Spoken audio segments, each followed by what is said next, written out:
Hey everyone, and welcome to the Let's Do More show. I'm Chris Ruflin, and I'm so glad you're here. This podcast is all about powerful personal stories of resilience, recovery, and overcoming life's toughest challenges. Here we dive deep into real life experiences on perseverance and personal growth. We'll explore what it takes to develop a positive mindset and how to transform adversity into strength. Along the way, I'll be sitting down with inspiring individuals, including celebrities in recovery, to help break the stigma of addiction, talk about mental health, and provide hope to those who need it most. Let's Do More. It's about finding hope in the dark moments, surviving the unsurvivable, and learning how to manifest the life you desire. We'll uncover insights and lessons that not only help us push through life's toughest times, but also turn those experiences into a force for good in our communities. So whether you're looking for motivation, healing, or just a reminder that you're not alone, you're in the right place. Let's do more.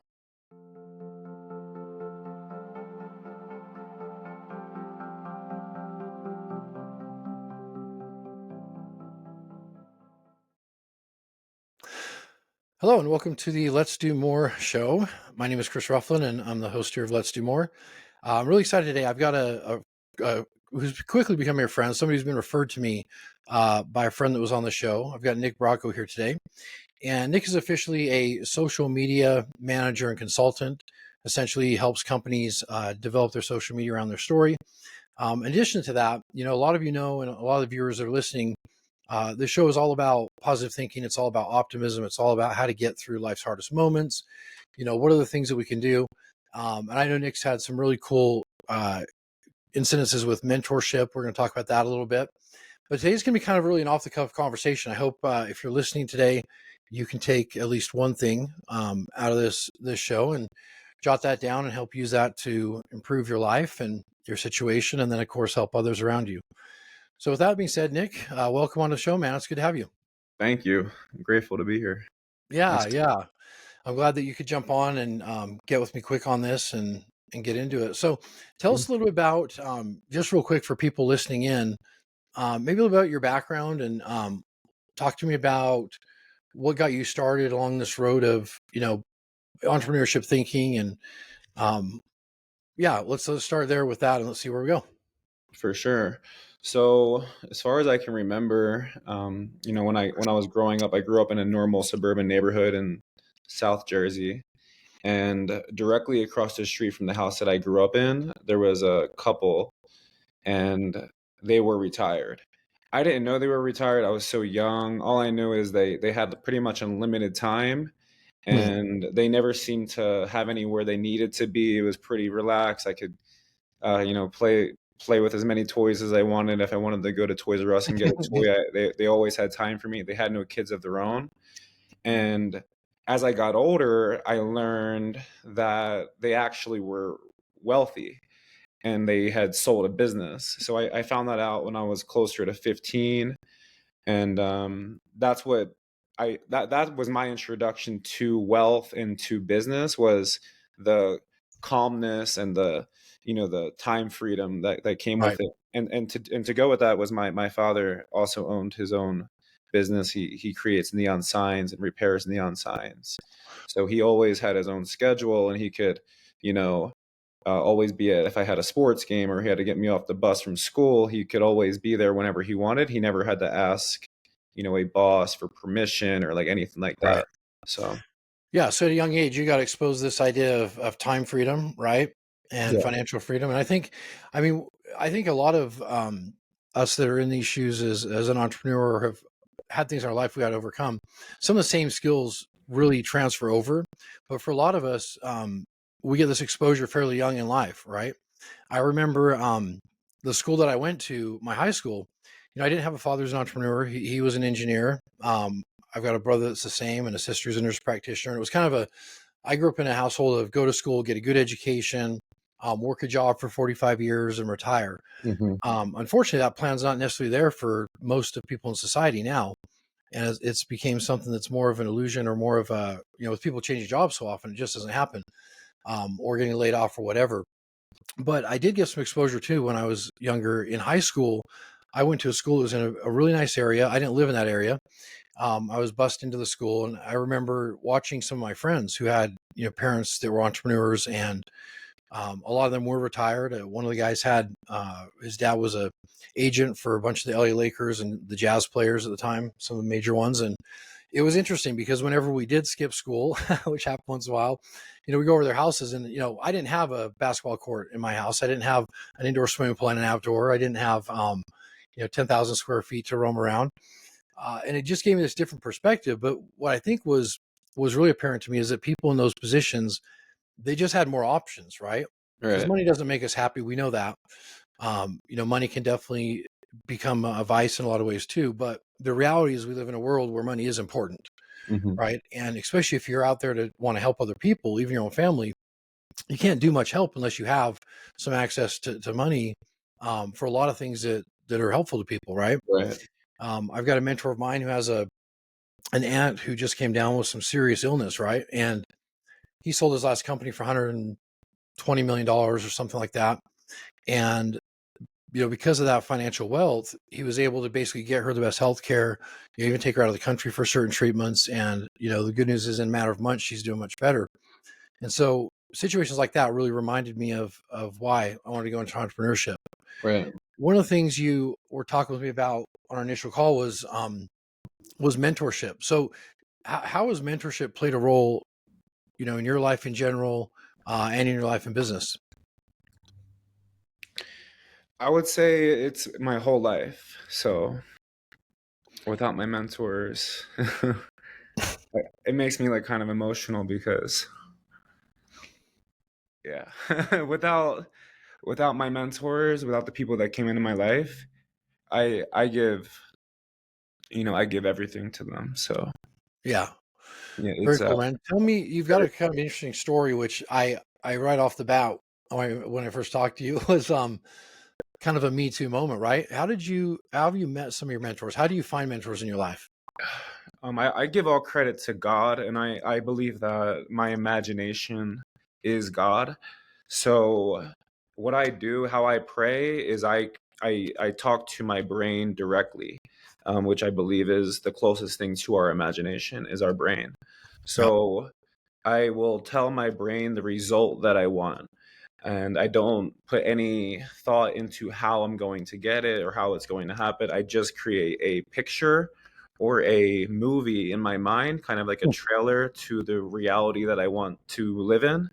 And I've done that pretty much my entire life, without even knowing. My dad used to tell me when I would get out of when we would get out of the car to go play sports, he would say, "Don't worry about how you're going to score. Just remember what it feels like to score." So he didn't know what he was doing to me at that time, Right. and so I started imagining what it would be like to have a certain mentor, um, to be mentored by somebody who was the best, and who I thought was one of the best creators was Walt Disney. Um, he built worlds, and he's not Yeah. here. So what God did, God is super funny. I think God is hilarious. Great sense of humor he has. Yeah. So God gives me Walt Disney's mentee, who is somebody by the name of Steve Saccone, and he's 85 years old, and he worked, one on one with Steve Jobs, and he was raised by Walt Disney. So I pray, and what I do is I create this. It would be really amazing to be mentored by Walt Disney, and then it was just kind of a crazy, out of the ordinary type of a prayer. Yeah. But I know that anything is possible. And I just talked to Steve actually the other day, and he said, Nick, God is in the business of impossible. He said he's in the business of impossibilities. And he Right. goes, and I said, that's probably the most profound thing I've ever heard. And yeah, God just puts people in the right place at the right time. And I met him in California, but it was the most unlikely place that you would think that you would meet somebody interesting. Literally in a friend's driveway. It's just the most ironic situation. That seems to be how I met most of the most significant people in my life. Just when you least expect it, that's how it happens. But the thing Yeah. that reminds me, as I do my best when something kind of weird happens, I do my best to remind myself what I may have prayed for in the past. because I do pray for impossible things. So when something crazy is happening, I'm like, hold on, did I Yeah. ask for this? And I'm just maybe forgetting that I did. Yeah. And and that's when I remember to be grateful for this weird or different type of a thing that's going on. And I just have gratitude and I just give love to, the person or the situation. So Yeah, yeah. I think that's important, man. And I find in my life, I am very spiritual as well. I have a higher power I choose to call God. Um, Probably the closest relationship I have in my life at this point is with God. And I agree. It's interesting though, because the more that you think along those lines, I find that the more you think along the lines of like visualizing, right? Your dad didn't know what he was doing, Yeah. but what he was telling you to do is something that, major sports athletes do today. Many of them spend more time, sitting down, meditating and visualizing winning a game and what plays are going to take and running it through their head over and over. Because the reality is, when I first got into this stuff and optimism, positive thinking, we're talking, you know, 1998, 99, somewhere in there. So we're talking like 20 plus years ago. Well, back then, if you thought that way, you were some kind of a freakish hippie. You know Right. what I mean? I mean, it wasn't, you're one of those Tony Robbins freaks or whatever, right? And there was a small group of people. We'd go to these different events like that. And self improvement wasn't such a thing that it is today. Right. But as it becomes more proven, we start seeing it being used in sports, business, any type of practice that helps people with their mental health. A lot of visualization is important. And Absolutely. it's interesting how you fell into that. But I also like what you said about, um, praying for impossible things to God. That's in my life. That's Steve God is the only Sacconi's way. line. That's Steve Sacconi's line. I'm Yeah, just that's Steve's line, but I love how you took it on and you believe it because it is correct. I mean, there really isn't anything, and I think that's one of the things that Walt Disney probably taught Steve, right? Is that there's nothing that is impossible. yeah. Um, and people with the biggest imaginations realize that. I don't think a lot of times though it's talked about what's going on behind the scenes with Right. people that are praying for that, or sitting down and having a conversation with the universe or whatever they believe in. Because the reality is, our thoughts are things, Right. and if we think we're going to fail, we're going to fail. If we think we're going to succeed, we're going to succeed. If we think we're worth it, we're worth it. If we think we're not worth it, we're not. And our outside world really starts to come together in a way where it proves our thinking. hmm So it's kind of cool how you fell into that and stumbled upon it. How did you initially meet Steve? Like I said, it was just a random. I had a friend in Los Angeles who he had just met somebody and he invited him over to his house. And I didn't know who it was. He just texted me and he said he was in the area. And he's like, "Hey, do you want to come to my buddy's house with me somewhere in California?"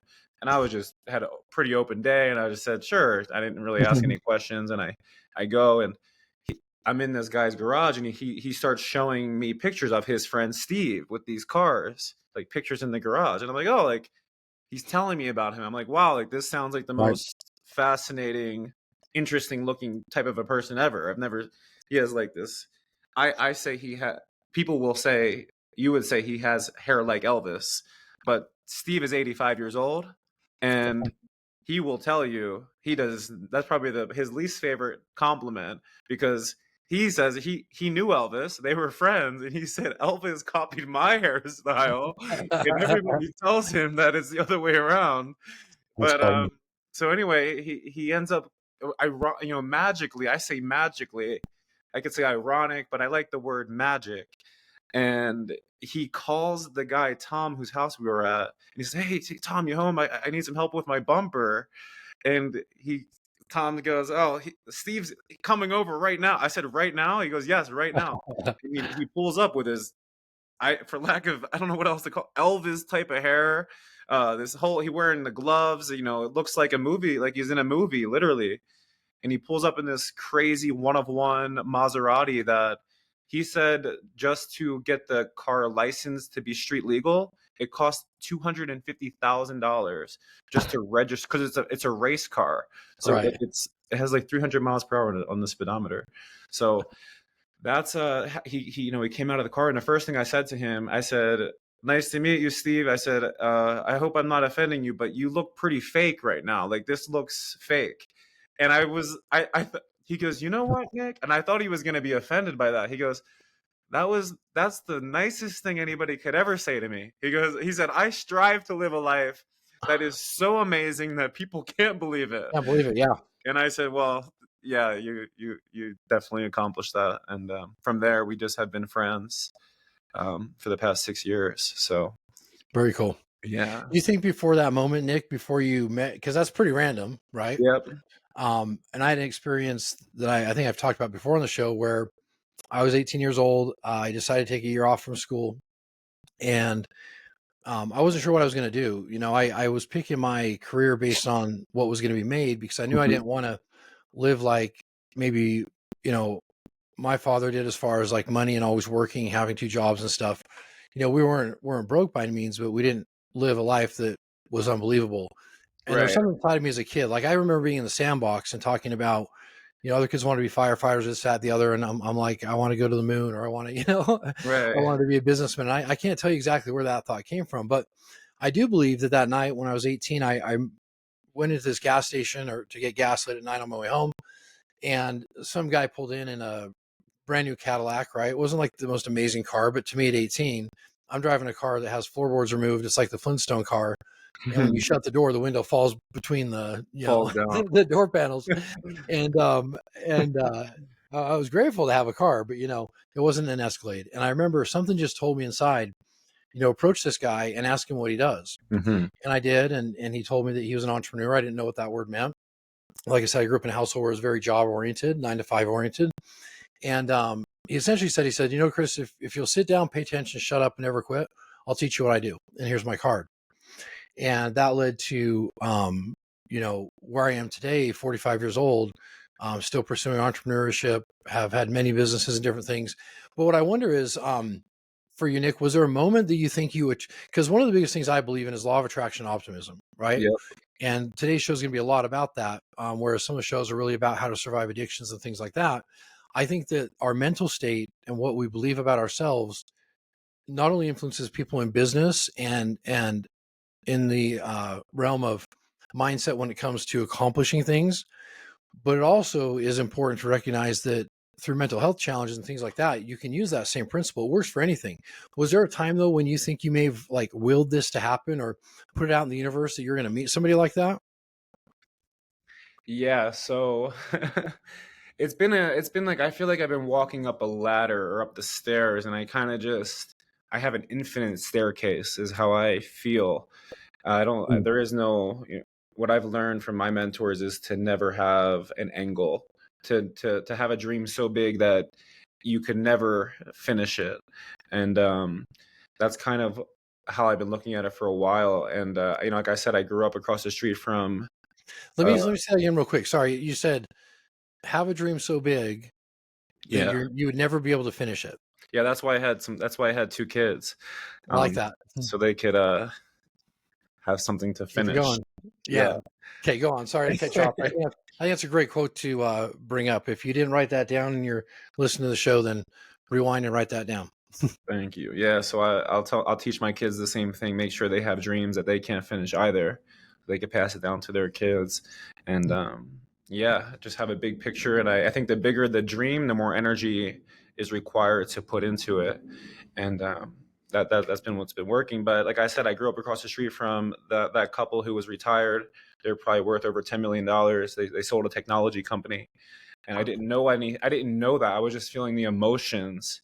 I got introduced to this in the most amazing way because my dad owned his own business but didn't have much money. Like he had enough money to be okay, but it's not like we're always buying new cars and like going out to eat every night. It was just enough for him to kind of have an open schedule. And the Right. time freedom was what I felt from both my dad and my neighbors. So I was surrounded by people who weren't being told what to do. And at the end of the day, that's I didn't know that wasn't normal. I didn't Right. know that everybody didn't do what they wanted to do.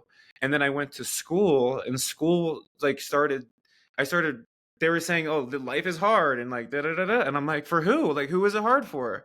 Like I couldn't really it would really frustrate me, hearing about this because I got introduced in such a magical way to life to where when I was a kid, all I wanted was a happy meal or like a little, I don't know, $20 toy from the store, and nobody would tell me no. Somebody has $10 million. they're definitely kind of, they don't, it's a Yeah, $50 toy or whatever, not a big deal. Yeah. nobody, and I had my friends say, oh, I can't get this or that, and I'm like, I, I couldn't, I didn't know what it was like to be told no. So that's something that happened. And as I got older, I wanted to keep that going.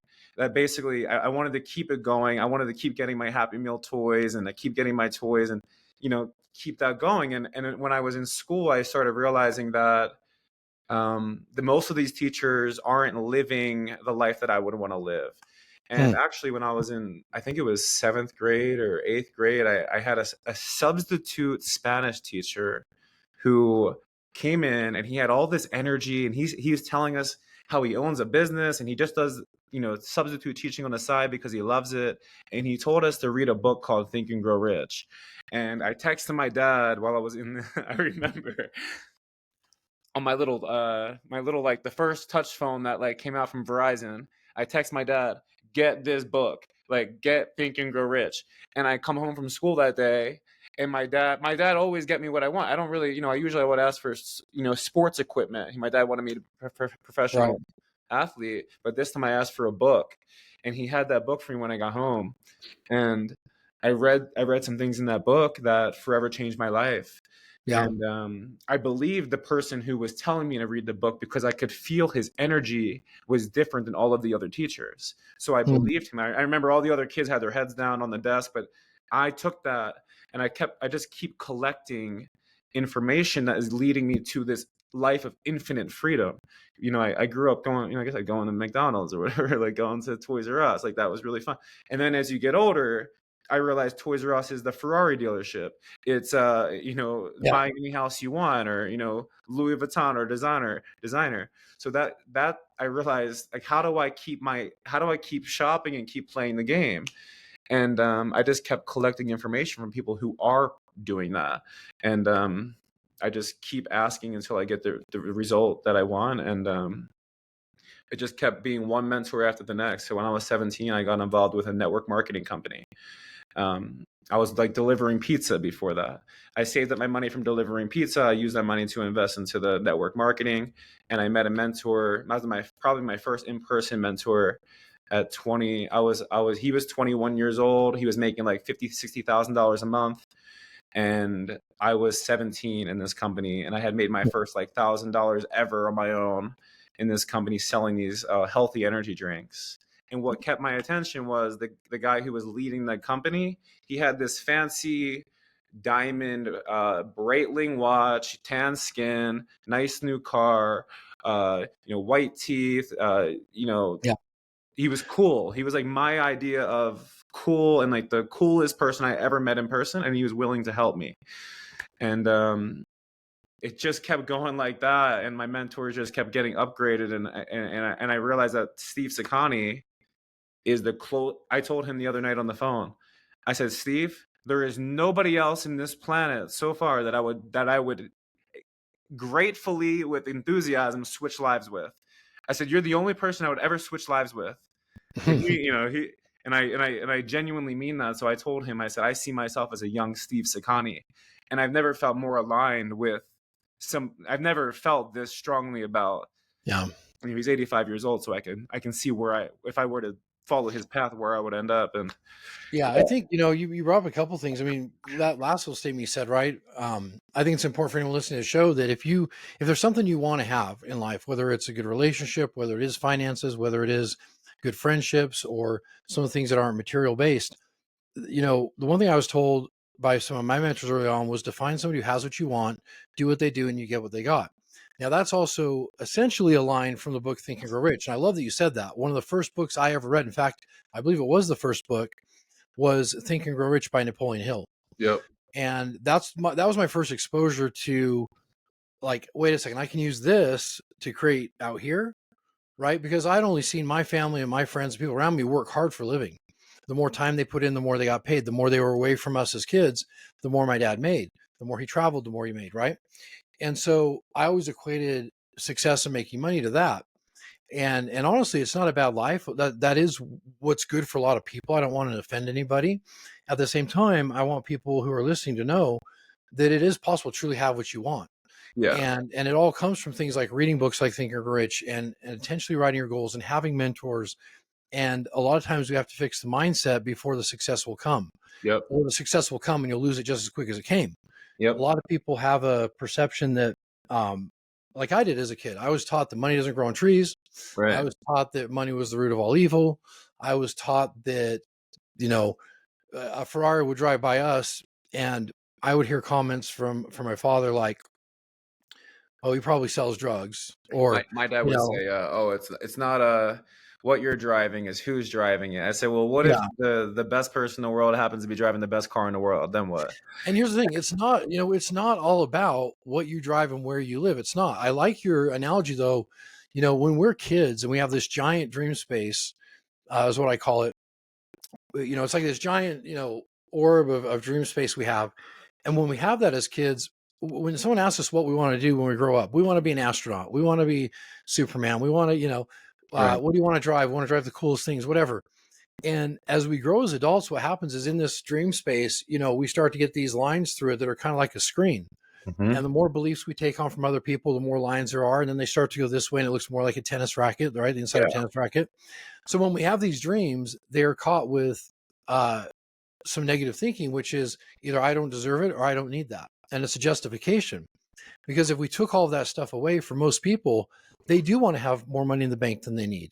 They Yeah. do want to be able to support their family the best way. They do want to travel the world, right? I don't know many people who say, "Yeah, I'm happy just being here and never seeing the rest of the world." In the Yeah. back of their head somewhere, people want to do this stuff. I think most And people. Yeah, I think most people are are are are judging their desires, mhm, and I was just talking on my Instagram story the other day, and I was just saying there's two ways thinking about what you want can go down. The one way is it makes you feel really good, like it's coming, like it's on the way. The right, other way it can make you feel is really bad because you feel like you're never going to get it and you can't have it and you don't know how to get it. And that's the other way that it makes you feel. And I was just saying that most of us from a very young age, like I was saying, like I got super blessed as a kid because I'm not asking for Lamborghinis as a 5-year-old kid, or I'm not asking for mansions, like I'm not asking for millions of dollars or diamond necklaces. I got whatever I wanted. I got if I wanted a little stuffed animal or a little toy from like the arts and crafts store, I got it. If I wanted to watch a TV show, I could watch a TV show. So as far as the things that I asked for in the realm of being a young kid, I never got told no. And as I got older, I started feeling I'd ask for more expensive stuff, and then I started feeling the energy change. And my dad would go, "Oh," and I'd be like, "Hold on, what is the purpose of this thing?" Like a baseball bat. I said, "Dad, you want me right. to play professional sports?" He's like, this is how I would talk to him as I got older. He'd be like, "Right." I said, "Do you want me to be the best or not?" And he'd be like, "I want you to be the best." I'd be like, "Great. So like, what bat do you think I should get?" And then he started saying, "Well, I Yeah, think you should have the best bat." So he started making the decision on his own because I realized what happened. The reason why I stopped playing sports is because I realized it was more of my dad's dream than it was mine. So yeah. the more I made it about him, the more he would help. So I forget where we were going, where I was Well, going. no, I think it's a good point. You're right on topic with it. When I was just talking about this idea of having a dream space, what you're essentially explaining to me and everybody listening is that you weren't told no as much as maybe some other people were. And the more that we hear no, and the more we hear things like money doesn't grow on trees, and some of these comments that my parents never had ill intentions with those, but who knows how they grew up and who knows how their parents grew up. And it goes back Exactly. and we pass these things on to our kids. I'm constantly trying to teach my kids and my stepkids that you can have whatever you want in this world, and that it's all about the thinking process and finding something you want and working. There's an element of hard work in there too, obviously, but I know that I don't have to work as hard when I'm in alignment with my goals and the universal law of attraction, what God wants for my purpose in life. Those things flow easy to me. When I'm having to grind and work very hard, I'm tending to do something that probably doesn't line up with that. Yep. And I'm just doing it for the money, because no one does it just for money. But I've had with money and I've had without in my Yep. life, and especially in my life as an entrepreneur. And even though money doesn't buy happiness, or having nice cars doesn't buy happiness, I am a little bit more chipper when I get in the sports car during the summer and I'm able to drive that. I'm a Yep. little more chipper when I know that all the bills are taken care of, plus whatever else we want to do. Um, and it does have an effect. It does have an effect because the reality is we live in a world that does revolve around money, and that can suck, and we can hate it as much as we want, Yeah. but we just can't change it. And the thing with money it's like a touchy subject because not everybody has the same connotation with money or the same relationship with money. So Right. saying money is like to me is like saying religion. Like that's a It is. Yeah. that can really like shift people's emotions and get the people will draw an immediate opinion and all these things. So something that I was just saying is when if you were a kid listening and you didn't get everything that you wanted.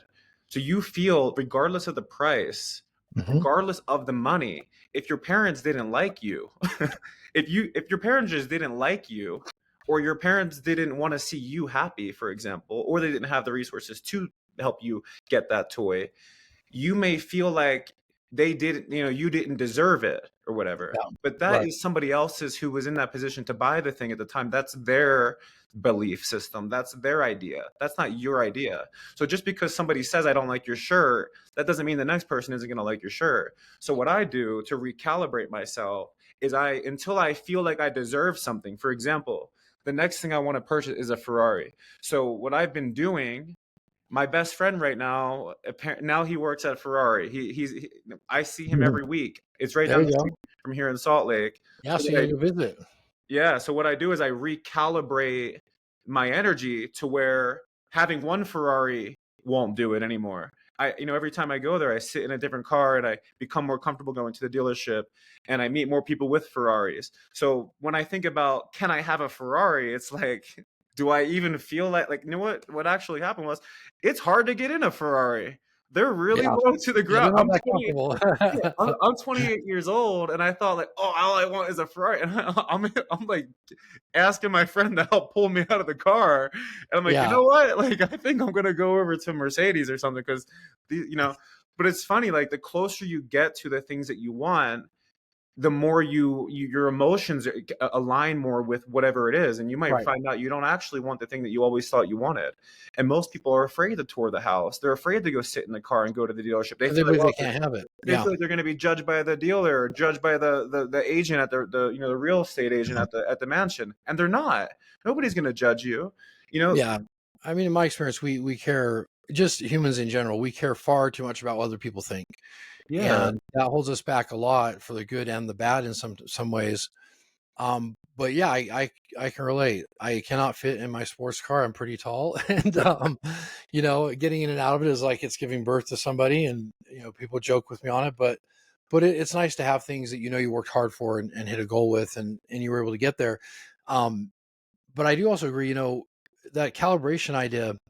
You know, when we talk about that and we talk about this visualization you kind of did on accident, and learned that early on, those things are really important to be able to reach some of those goals. I don't have any mentors or any one in my life that has those Ferraris or Lamborghinis or the nice homes or travels the world or just helps a lot of people. They've all had to visualize it on some level, whether hmm it's like imagining their hands on the steering wheel or going to the dealership and taking a picture with the car. Or, I remember years ago, I went into what used to be the downtown Ferrari dealership.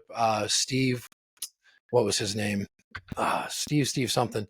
And I walked in, I was like 19 years old, and I'm walking to this like Lamborghini, Steve Harris Imports. I okay, walked in there, and by no means, like I drove up in that car that I just told you about. You know what I mean? Like I didn't. They see me pull in, they're probably in the back laughing. I'm thinking, and I went in there, and this older guy started talking to me, and before you know it, like I'm sitting in these cars, and he's like telling me about their features, and yeah, let me take your picture by this one, and hmm come to find out that was Steve Harris himself, right? And when I walked out the day, he said, "I expect to see you back," and it was really cool because one thing I want to talk about as we're talking about a lot of the success stuff and money and things we can and can't have or things we want and don't want. Um, it's also important to realize that it is up to each individual as far as what they want. Not everyone's going to want a Ferrari. right, So if you're listening to the show, some of the tips I want you to get out of this is that maybe it is a good relationship you want with your kids. Maybe it is a good relationship with your spouse. Maybe it is You're creating a charity that's going to help people, whatever it looks like. All these same things we're talking about in success principles, they can apply to that. Yeah. If you're a person that's severely depressed, and I know it's a very hard place to be, I've been there, getting yourself out of that can start with simple little things like writing down some positive thoughts about yourself, right? And starting to pull your mind towards a different direction. And that's how our Yeah. minds work. I was talking earlier about how when I first started practicing this stuff, it was like hippy dippy, woo woo. These people are all weird, and Right. they go to these Tony Robbins events where he's clapping his hands and jumping off chairs, and and yes, I did go to those, but uh, it's we know now by science. I guess what I'm trying to say is we know by science that this quantum physics reality and the way that our brains work, and it's filtering out more than what we see, and Yep. we don't see all the colors that are here and all the energies and all those things. So we truly don't know what's happening when we have a thought. We know that it's leaving our mind and it's vibrating out there somewhere. And typically what we're thinking about and that vibration when it comes back to us. Mm-hmm. And so I just want to state that, yeah, you can apply that to anything, but thinking positive and the stuff we're talking about, it's no longer a does it work type thing, right? I mean, it's been proven that people live longer, Yeah. they are healthier, they are happier throughout their life, their family life is more fulfilled when they're thinking this way, as to people who are thinking, I'm never going to be able to do it, or I'm not worth being able to get it, right? And I want each and every person on the show to know that if you think that way, that's okay. Just know, from my perspective, you are worth having those things. Those things can be yours, whatever it looks like for you. Yeah. Um, but you do have to do some things to get it. It's not always about the hard work. Sometimes it's about fixing what's happening between here, Yeah. right, with the world around us. So So something I think is, I was saying to my friend the other night, people say, "Oh, I couldn't get a to not make this a material thing. I couldn't get a Ferrari. Oh, I can't get this pen from the Walgreens or whatever. yeah, Whatever it is, you feel like you can't have it. Okay. Do you feel like you don't feel like your life could get better? People feel like, oh, my life can't get that much better that fast. Well, do you believe it could get really bad really fast? And absolutely. they go, oh yeah, it could get a lot. It could get, I could lose everything today. Well, then could you get everything today? Like, do you also believe that? Because if you don't, it's not really fair, not to you, not to yourself, the listener. It's not fair to the universe. That doesn't make any sense. Like, it genuinely doesn't make any sense. How could you lose a Ferrari today, but you couldn't get one today, for example? So an exercise that I do with people is just to become more playful. For example, there's a lawyer who lives in my apartment building here, and I saw him in the gym, and I said, man, you look good with a Rolls Royce. And he said, oh, I don't need a Rolls Royce. I said, yeah, you need two Rolls Royces. And he goes, no, I don't. And he started getting really defensive. Yeah, yeah. And I said, look, brother, even if you had two Rolls Royces, you could still say you don't need them, but you're not getting it. You think that you need it to have it. That is not, that is such a Right. Life is not serious. all about needs. I think that's such a killer point to make. And I love that exercise, because you're absolutely right. I mean, it works both ways. You know, if you believe in evil, then you probably need to believe in good, right? It's not like there's just one side to the coin. Yeah. Um, and you're absolutely right. It's people get stuck, I think, when I was talking about that dream space, and I think it's a good topic to keep bringing up. Once that circle we have of our dreams flying through freely, and you've got all these lines in it, kind of like a tennis racket, what's happening is these bigger dreams, they smash up against it, and they're not going through to your subconscious and your conscious. Hmm. And listen, that comes from real stuff. That comes from hard parts of life. Are there losses in life? Yes. Is there negative pieces in life? Yes. Is there trauma in life? Yes. Are there things you wish never happened to you? Of course. Things that you've lost, like a lot of entrepreneurs lose things over and over. Sometimes that develops a belief of I'm always going to lose. Hmm. And so it's no wonder that the guy said something like that. It's not that he's a bad person for saying that or that he has to think differently.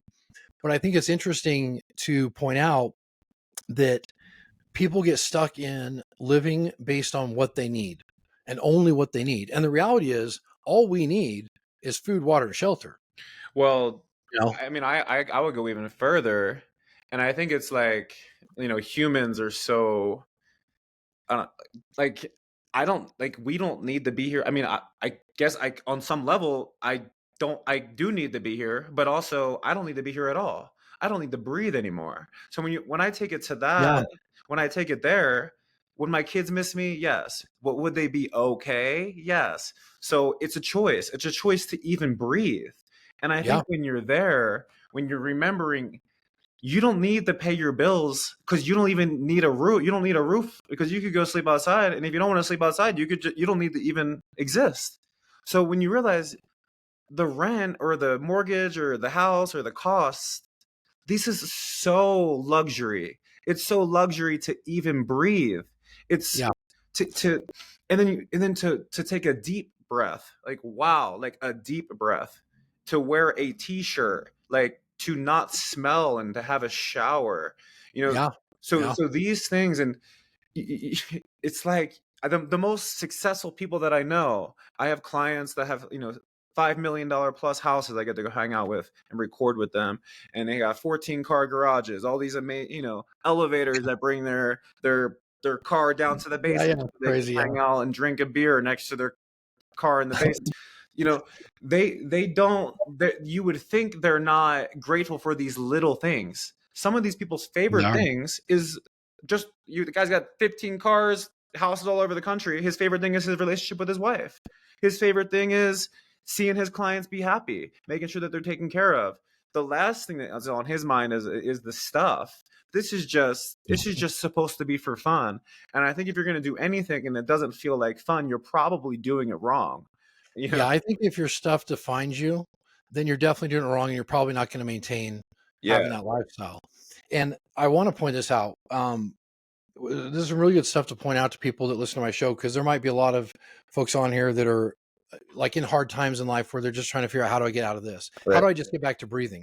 Number one, you're one in how many trillion chances of even coming to this planet Yeah. when it comes down to statistically what happens with pregnancy and fertilization and stuff. I mean, you already were a miracle from that point, Yeah. and people forget that.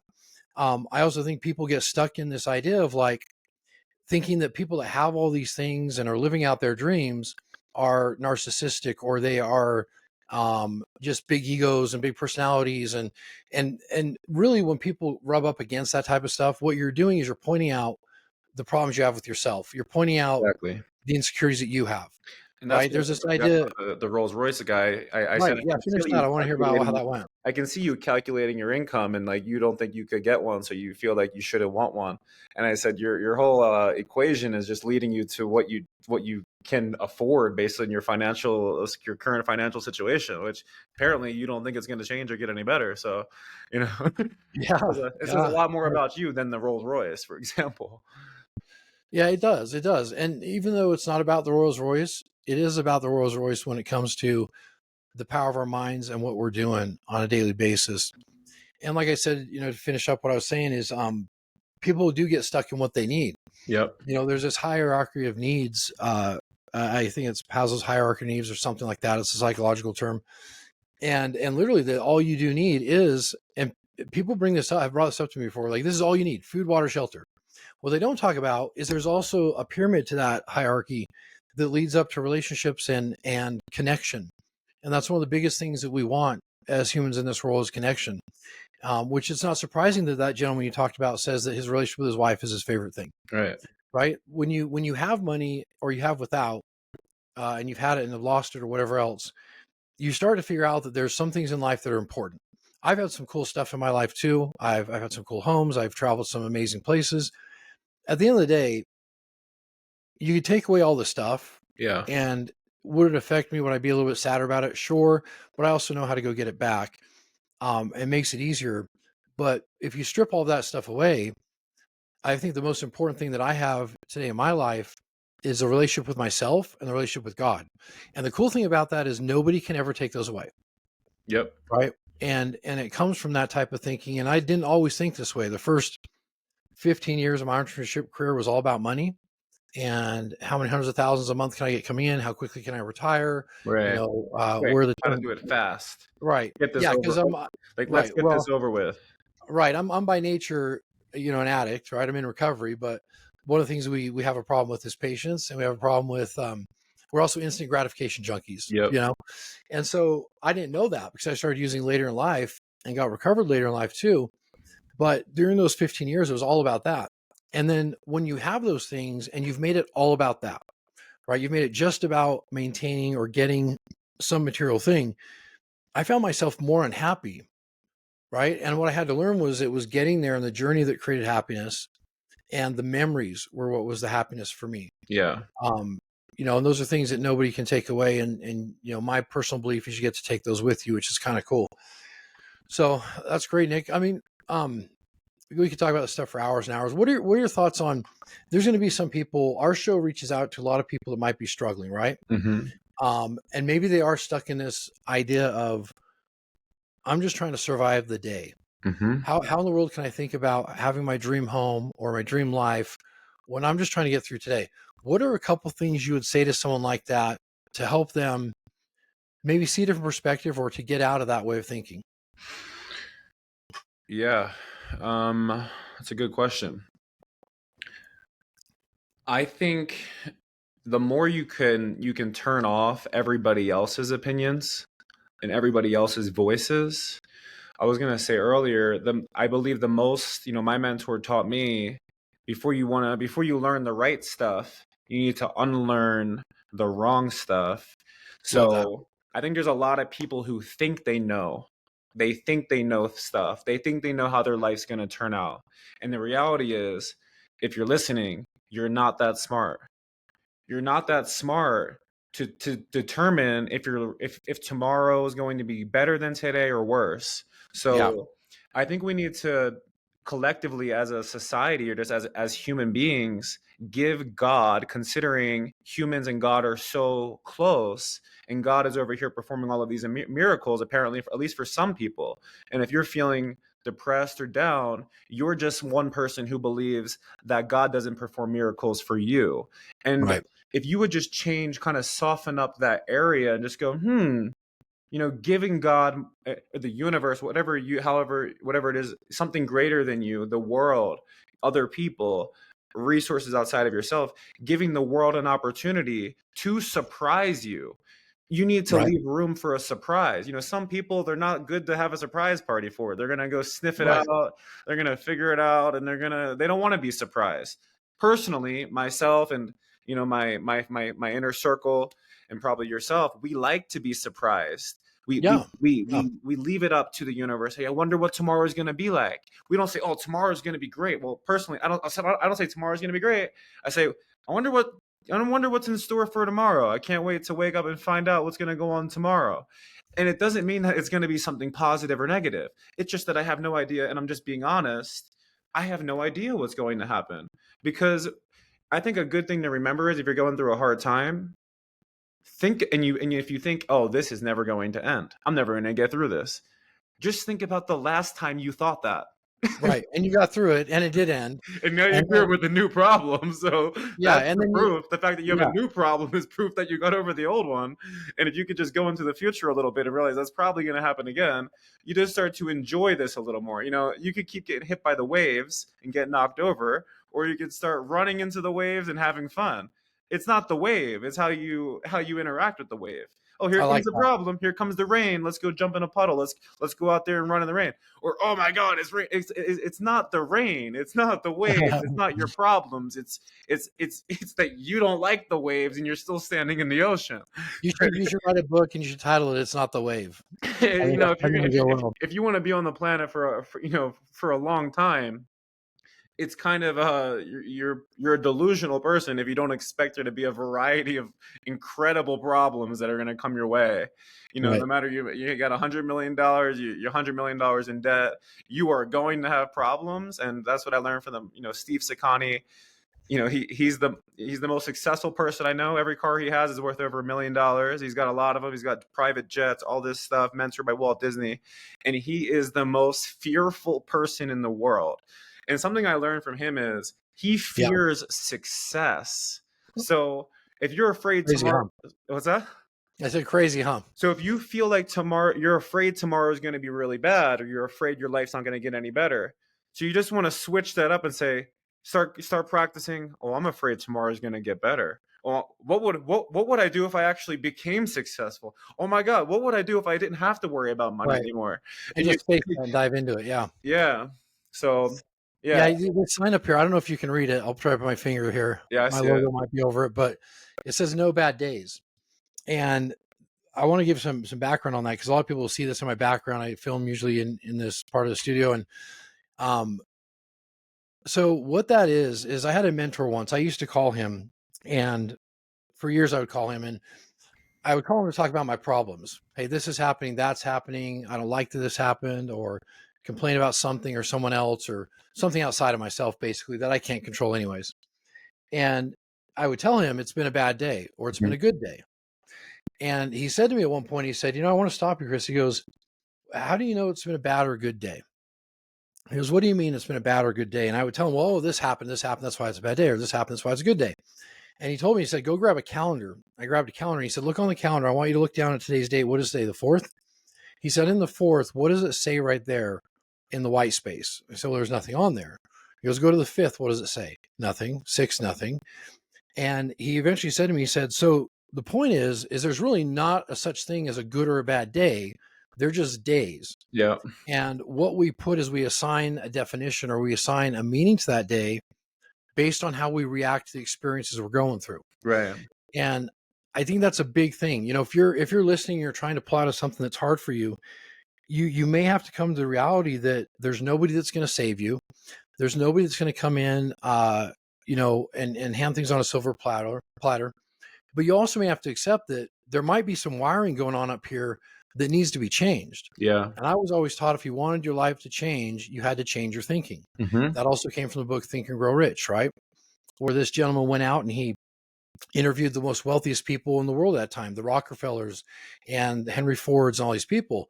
And what he wrote down in the book was these common things that wealthy people did. And I think our as of late, a lot of that book has been forgotten. Some friends of mine just created a movie called Think and Grow Rich, Hmm. which is an amazing depiction of the book, and it's actually really good and easy to watch.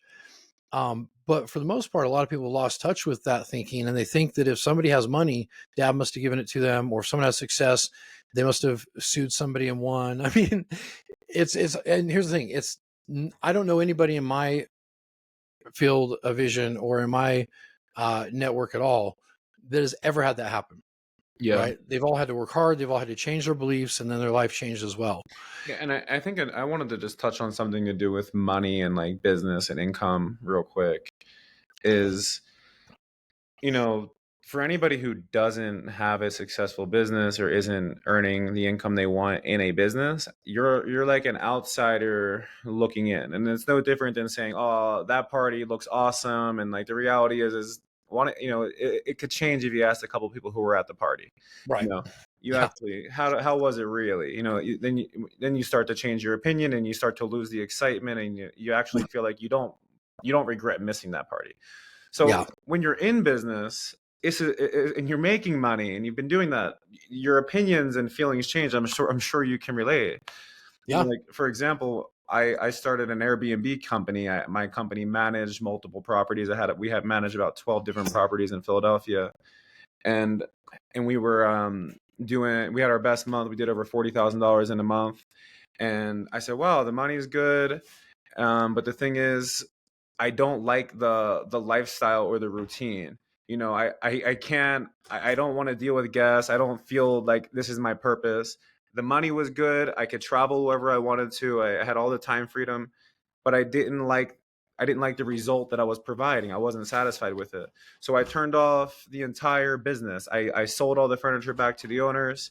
I gave up my percentage that I would take. I gave them my cleaner, completely got out of the business.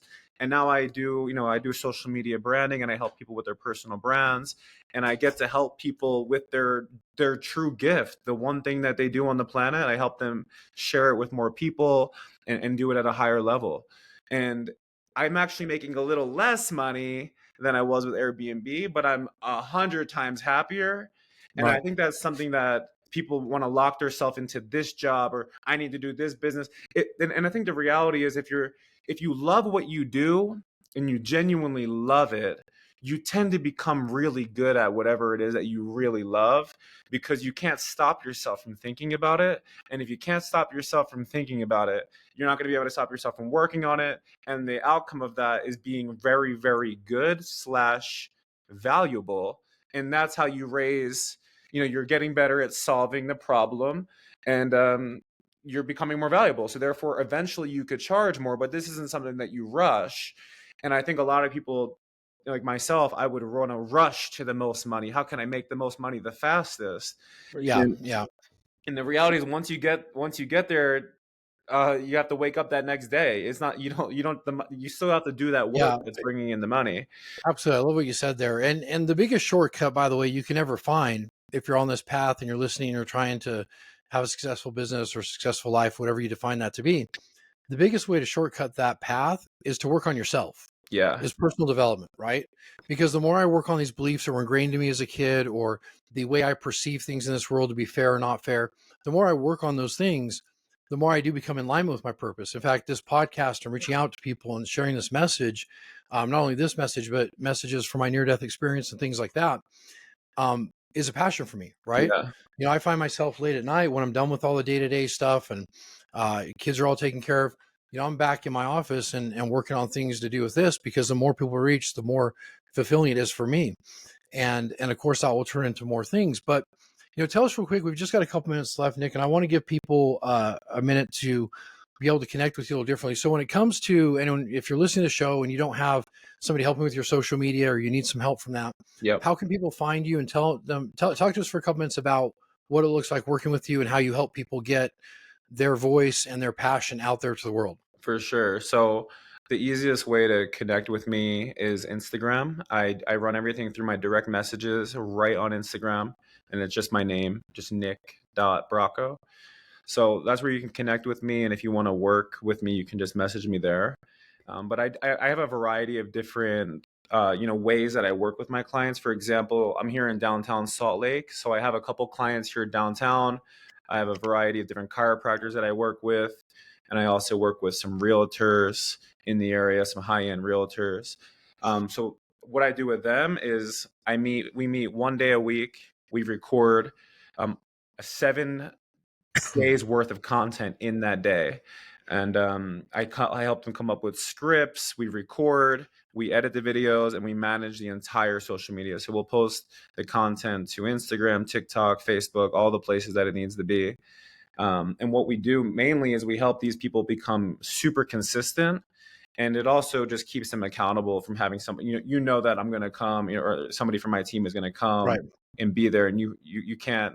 And then once you start, you start getting feedback from your friends, and people start talking. They start expecting you to post. So Right. that's what I do. That's like the highest level is in person, one-on-one recording, all that stuff. And then if somebody's not in person, what we've been doing is we have a weekly group call. So we have a weekly group call with all different kinds of Cool. business people, and we do it on Zoom. And anybody can ask any kind of a question, and it's kind of cool because you never know. You might not be wondering about something, and then somebody else asks the question, and then that inspires a different thought, and you can hear what other people are thinking as far as content and all that stuff goes. And we also give those people in the group, we'll give them scripts for their videos. We tell them what tools they need, what kind of Nice. tripod, the lighting, how to edit on their phone. We teach them how to create the content on their own. And then I guess one step higher is they could create the content on their own, and then they can send it to our team. We'll edit it, and we'll manage the account. Our clients will give us their login, and we really manage the whole thing. But the thing that makes, I believe, myself special from a different social media kind of a person is I dive into the person. So all of the people I work with, we primarily work with the owner or the founder of the company's personal pages.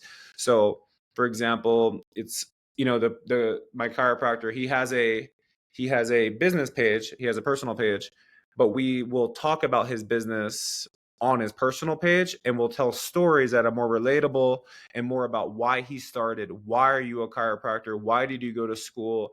Why is this important to you?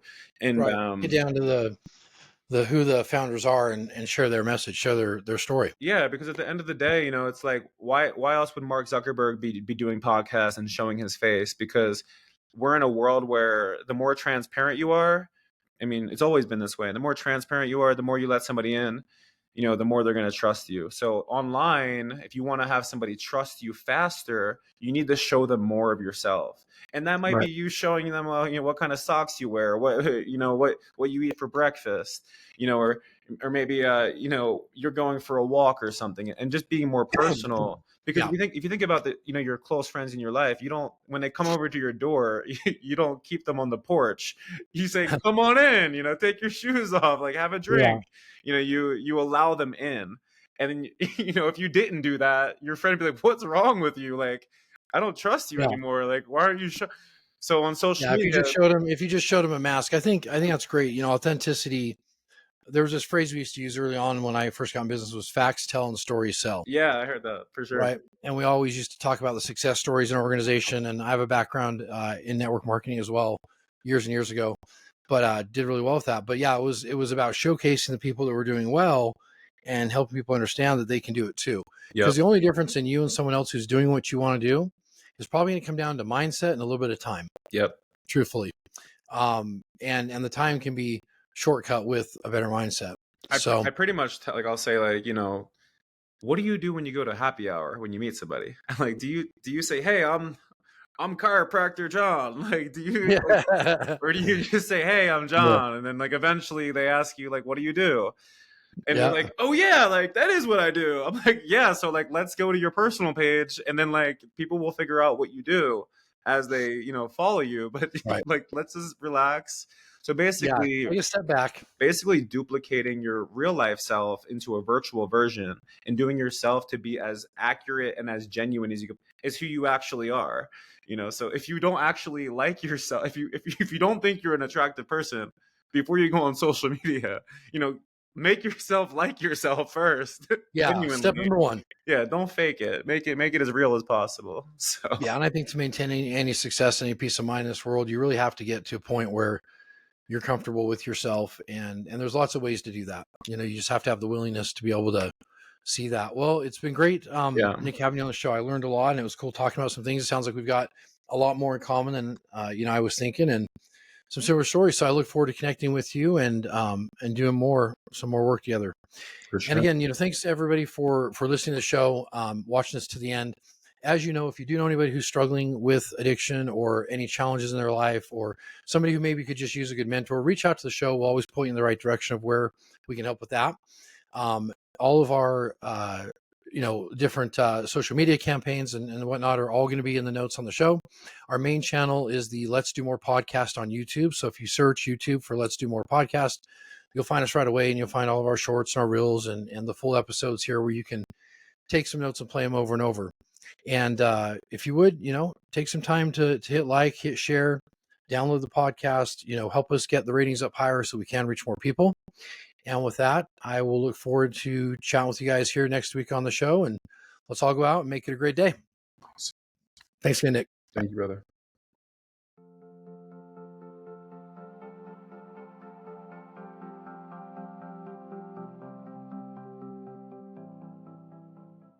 Well, that's it for today's episode of Let's Do More. I hope you found inspiration, hope, and some powerful takeaways to help you on your own journey of growth and resilience.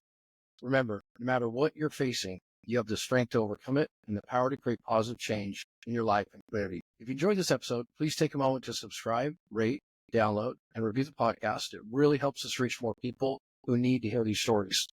And don't forget to follow us on social media and stay connected and be part of the Let's Do More community.